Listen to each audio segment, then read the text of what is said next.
An old sitcom that premiered in 1962. I'm sure many of you have heard of it. A poor mountaineer is out shooting for some food when he misses the target and strikes the ground. Black gold, Texas tea, oil. The black gold isn't underground anymore. It's in the pipes. The water is already spoken for, and you're already behind.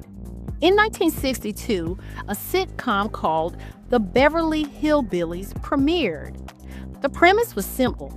Jed Clampett, a poor mountaineer, is out shooting for some food when he misses the target and strikes the ground.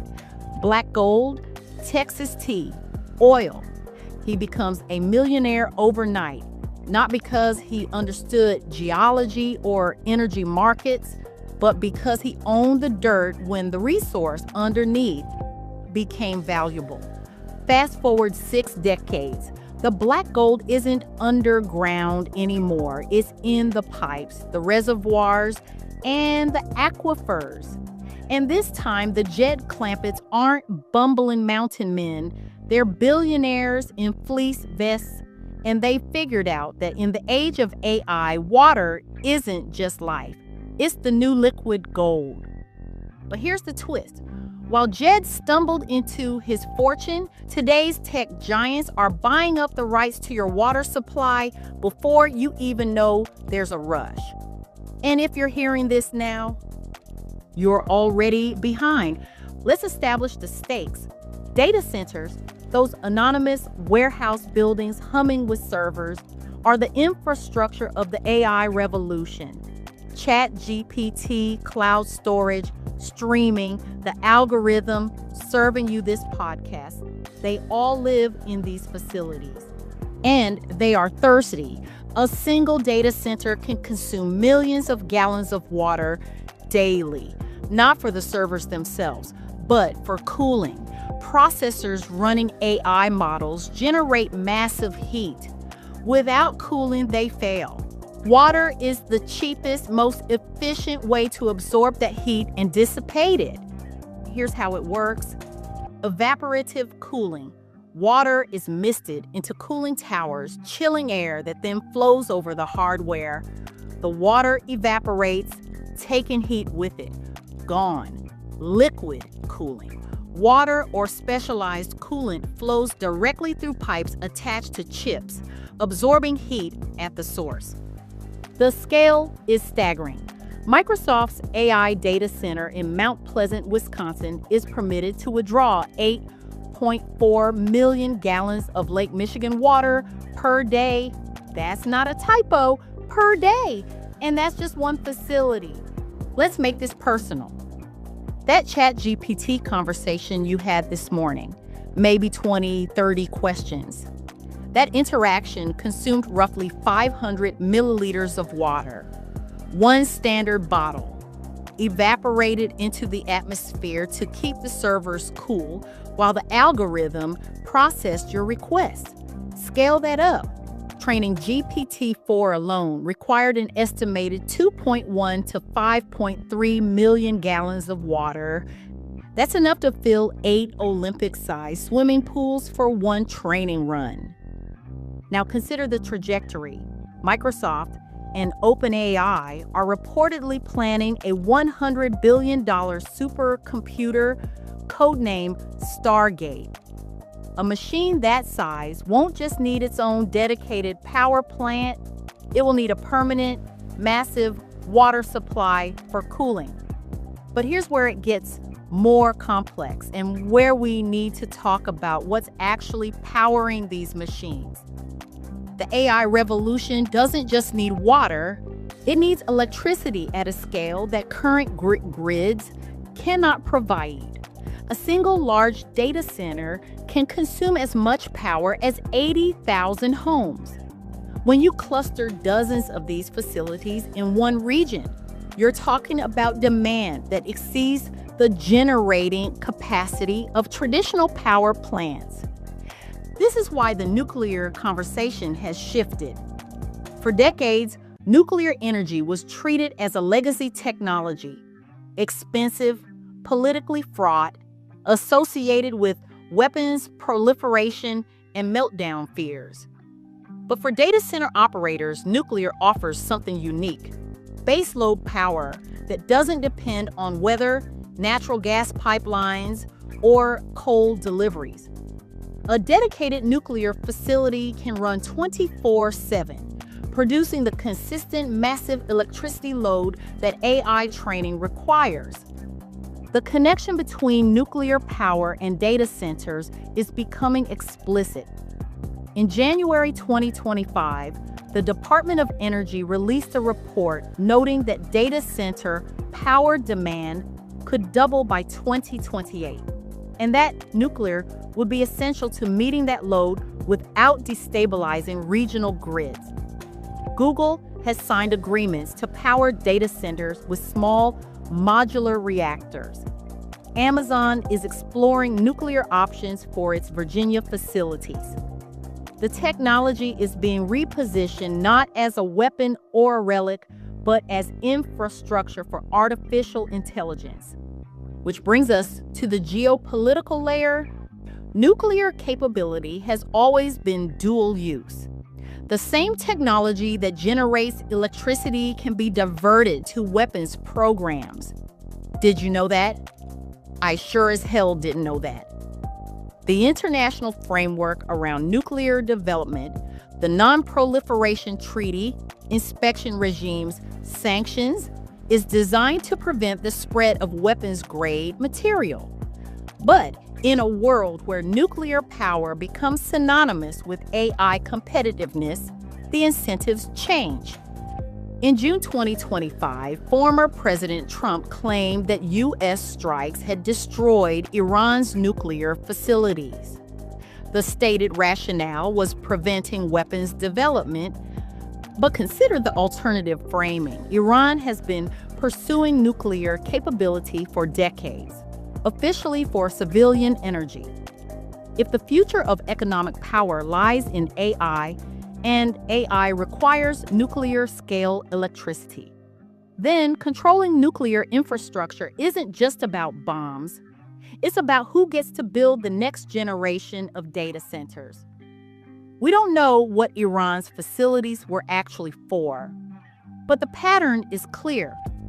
Nations that control nuclear infrastructure will control the power supply for artificial intelligence. The countries that can't secure dedicated energy, whether because of sanctions, geography, or grid instability, will be dependent on those that can and. Don't be mistaken, and if you haven't figured it out yet, the United States already knows this. This recontextualizes the nuclear conversations happening globally. It's not just about deterrence anymore, it's about computational sovereignty. If your nation can't power its own data centers, you're outsourcing your AI infrastructure to countries that can. And if those countries control the nuclear supply chain, they control the terms of access. Back to the water. Tech giants used to build data centers in Arizona, Utah, Nevada. Cheap land, abundant solar, tax incentives. Then the water bills came due, and states started pushing back. So they pivoted to the Great Lakes. Microsoft's Wisconsin facility represents this shift. Lake Michigan offers a massive, relatively stable water source, but there's a cost: thermal pollution. The water returned to the lake is significantly warmer, which can trigger harmful algae blooms and disrupt aquatic ecosystems. Local residents in Mount Pleasant aren't celebrating their new status as infrastructure hosts. They're worried about their lake. This is the pattern. Tech follows water, communities bear the externalities, and the public is left out of the conversation until the pipes are already in the ground. Here's where the Beverly Hillbillies analogy sharpens, and where I want to make sure you understand the mechanism. Bill Gates, through Cascade Investment, owns approximately 275,000 acres of U.S. farmland. He claims it's for agricultural productivity. But in many Western states, land ownership is the primary mechanism for securing senior water rights, legal claims to water that predate other users. Think of it like this. Imagine you buy a house in a neighborhood with an old HOA agreement. The agreement says that homeowners who bought before 1990 get unlimited parking in the community lot. Newer residents get whatever's left over. Now, imagine a developer wants to build a massive apartment complex next door, and they need parking for 500 residents. They can't just build more spaces. The lot is fixed. So they start buying houses with pre-1990 deeds, not to live in them, but to control the parking rights attached to the property. They don't care about the houses. They care about the claims that come with the dirt. Water rights work the same way. Gates isn't buying farms to grow soybeans. He's securing legal positions in line for a resource that will become scarcer as data center demand increases. The land is the house. The water rights are the parking permits. And when the developer, Microsoft, Google, Amazon, needs to secure supply for a new facility, they'll negotiate with whoever holds the senior claims. The land is the dirt. The water rights are the oil. The question isn't whether he'll use that water for agriculture versus industry. The question is, when the price is right, who will he sell it to? And will the public have any say in whether their regional water supply gets redirected to cool a server farm? But here's the deeper concern, and this is where the Burt Jones situation in Georgia becomes instructive. Water rights, once secured, can be modified. The agricultural use designation that Gates currently holds, that can be changed. Municipalities can rezone. States can rewrite water law. And if you have the political influence to accelerate those changes or to prevent them from being challenged, you control the timeline. Burt Jones isn't buying farmland. He's a political operator with family land and legislative authority.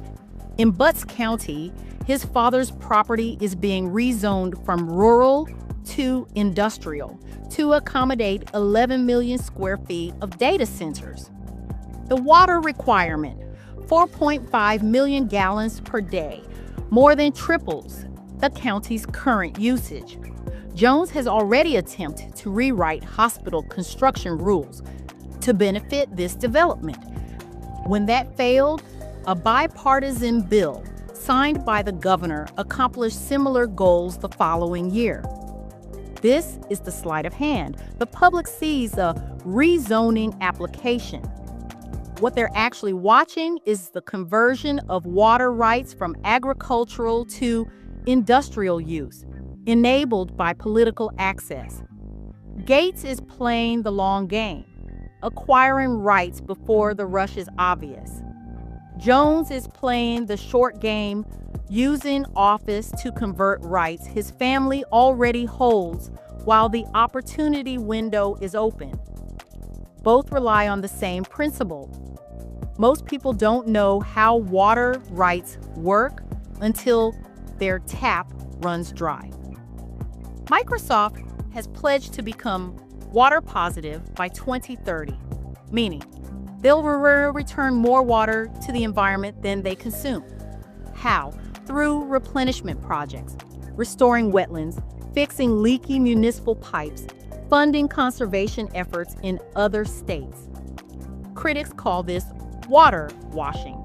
Here's why. Restoring a wetland in Montana doesn't replenish the aquifer in Wisconsin that Microsoft is draining. The accounting looks good on a sustainability report. The local hydrology tells a different story. It's a spatial mismatch. Water is local, You can't offset a depleted Great Lakes basin with a marsh in another watershed. But it makes for excellent PR while the pumps keep running. Georgia has become one of the fastest growing data center markets in the United States. As of early 2026, the state hosts nearly 100 operational data centers with over 40 more planned or in development. Major players have established significant footprints. Google has operated in Douglas County since 2007. QTS Data Centers runs facilities in Atlanta and Sewanee, with a new large-scale project underway in Fayetteville. Switch is building the Keep campus in Atlanta, a Tier 5 Platinum X-scale facility. DC Blocks is developing a 100-acre hyperscale campus in Lithia Springs.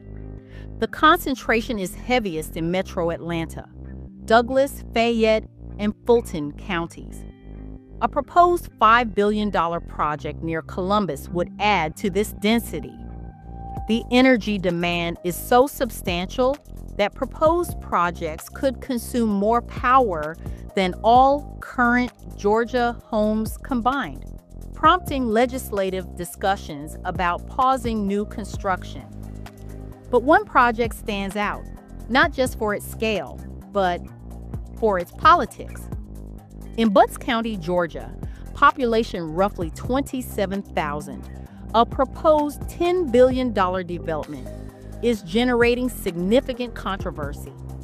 The project, backed by Lieutenant Governor Burt Jones and his family, would include a 450,000 square foot hospital, 1.2 million square feet of medical office space, and 11 million square feet of data centers, making it one of the largest data center projects currently planned in Georgia. The land is owned by Burt Jones's father, Bill Jones. The water impact is substantial, an estimated 4.5 million gallons of water per day, more than tripling Butts County's current water usage. This isn't the family's first attempt to develop this land. In 2023, Burt Jones faced criticism for pushing legislation to rewrite hospital construction rules, changes that would have directly benefited his father's property. The effort failed initially, but a bipartisan bill signed by Governor Brian Kemp in 2024 accomplished similar goals. Georgia Attorney General Chris Carr, also running for governor, has publicly accused Jones of using his office to benefit his family financially. A billboard near the development site reads, "Burt Jones' $10 billion family project, rewritten laws, family profits." Jones's spokesperson dismissed the controversy as a simple rezoning application by a private company and a non-story. But the scale is undeniable. When completed by 2040, the project is projected to generate nearly $92 million annually in tax revenues for the region. For proponents, this is economic development, diversifying a tax base that currently relies heavily on residential property taxes. For critics, it's a case study in how water rights and political influence converge at the expense of local communities.